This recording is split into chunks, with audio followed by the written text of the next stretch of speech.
안녕하세요, 캐튜브입니다. 오늘은 저의 개인적인 분석이 담긴 전투력 등급 영상을 가져와 봤는데요.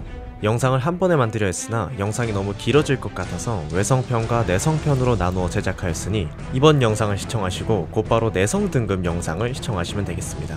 아직 캐슬을 잘 모르시는 분들을 위해 내성과 외성에 대해 설명드리자면, 내성과 외성은 캐슬 내에서 인물들의 강함을 나누는 기준 중 하나로서 신태진이 류지학의 강함에 대해 언급하는 장면을 통해 커뮤니티에서 독자적으로 만든 기준인데요.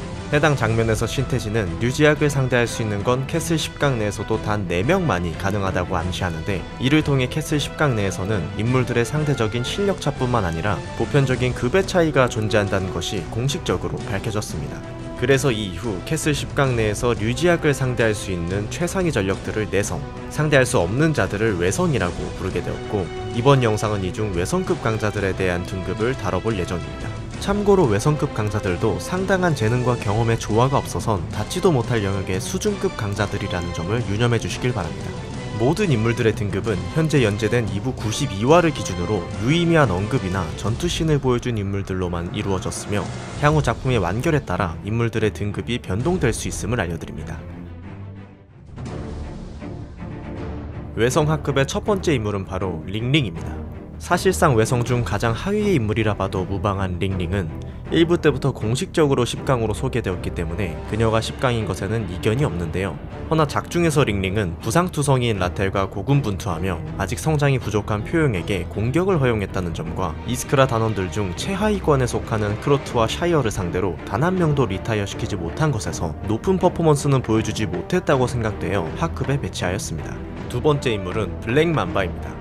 블랙맘바는 작중에서 11강 혹은 10강과 관련된 직접적인 언급은 없지만, 이스크라 내에서 상대할 수 있는 자가 극히 드물다는 언급과 크로트를 생채기 하나 없이 처리하는 전투력 및 오도어와 아킬라 같은 내성급 전력과의 전투 경험을 기반으로 외성급 전력에 배치했습니다. 허나 작중 차도살인을 통해 목표를 달성하는 점이나 피하식별 없는 공격을 통해 상대의 빈틈을 만들어내는 등 순수 본인의 무력이 아닌 잔꾀를 통한 전투 방식으로 이룬 업적이 대부분이기 때문에 하급에 배치했습니다. 세 번째 인물은 도우첸입니다. 도우첸은 유우성의 조커 카드이자 투견이라는 이명을 가졌으며, 피우진이 싸우면서 남궁혁처럼 벽이 느껴지는 압박감을 받았던 것과 한태철이 교류회에서 본 자들만큼 위험한 느낌을 받았다는 것에서 작가님이 공식적으로 외성급 강자임을 선언했다고 볼 수 있습니다.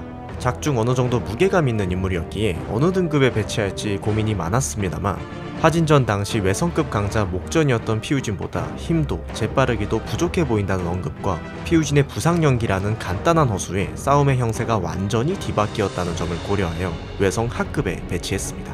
마지막 인물은 라텔입니다. 라텔은 등급을 정하기 가장 어려웠던 인물 중 하나였는데요. 라텔의 업적들을 나열해보자면, 매드베디가 찍은 정통국의 리더이자 세계관 최강자 라인의 백도찬과 합을 주고받기도 하고, 그의 산하킬러단 약 30여 명을 매드베디와 진태 단 3명에서 막아낸 전적이 있으며, 이에 끝나지 않고 중국 최강자인 리천과도 꽤나 오래 합을 주고받고, 화진호텔전에서 망가진 몸을 가지고 링링을 마크함과 동시에 유우성의 빈틈을 만들어내는 활약을 하는 등 사실상 외성급 인물들 중에선 가장 많은 업적을 보유했다고 해도 과언이 아닌 인물입니다.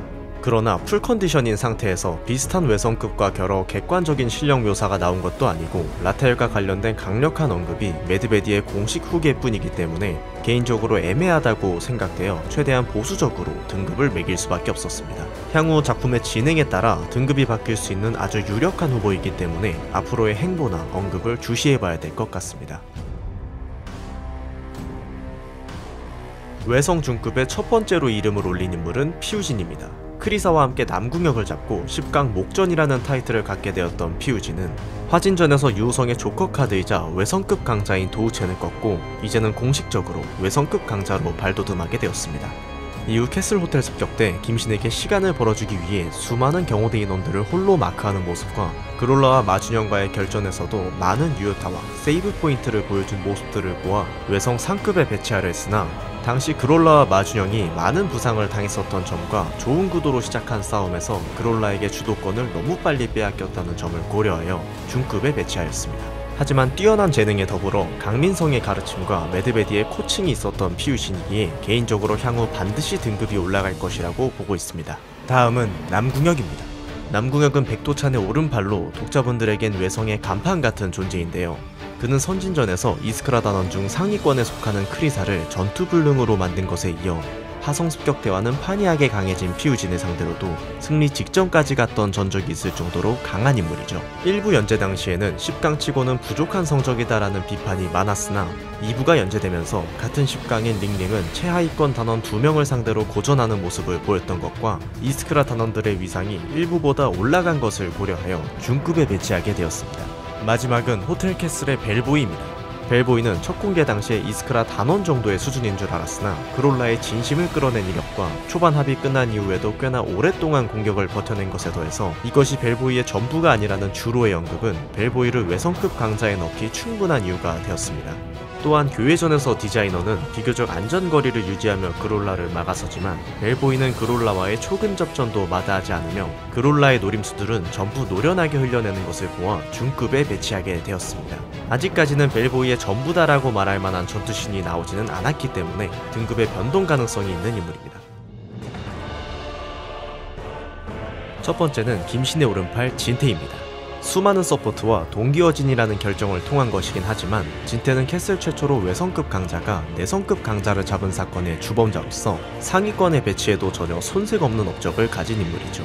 이뿐만 아니라 신뜨거운 피 단원인 판테라와 바이슨을 동시에 상대하면서도 전혀 밀리지 않는 모습을 보여줬으며 화진의 주요 전력 중 하나인 앤디청을 압도한 점과 중국 최강인 리천과의 합을 어느 정도 주고받으며 리천에게 생채기까지 남겼던 전적은 외성의 진정한 위상을 보여주는 장면이라고 생각됩니다.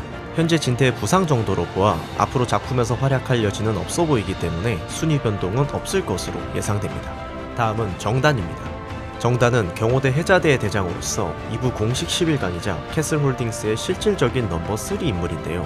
그는 군인 출신답게 뛰어난 사격수를 보유하고 있고 내성급 인물 중 상위권에 속하는 구스타프의 선제 공격을 완벽하게 막아낸 이력과 비록 당했긴 하지만 류지악과 유의미한 합을 주고받은 전적은 인정하지 않을 수가 없는 전적이죠. 이때 정단은 방어에 굉장히 능한 모습들을 보여주는데요.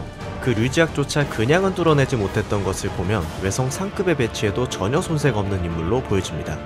다음은 최달천입니다. 원조 캐슬 10강이자 기망의 카린 최달천은 한국 주먹들 중에서 첫손으로 꼽히며 작중에선 최초로 내성과 1대1로 싸운 외성인데요. 비록 각성하기 전이며 타임리미트가 걸렸던 류지악이었지만 최달천은 그 류지악을 상대로 왼팔을 아웃시켰고 다수의 유의미한 타박상을 입혔죠. 1부 때는 데이터가 적어 알지 못했지만 2부에서 드러나는 내성과 외성의 격차에 대한 묘사들을 미루어 보았을 때 이는 손에 꼽을 전적이기에 최달천을 의심의 여지 없이 상급에 배치했습니다. 마지막은 히데입니다.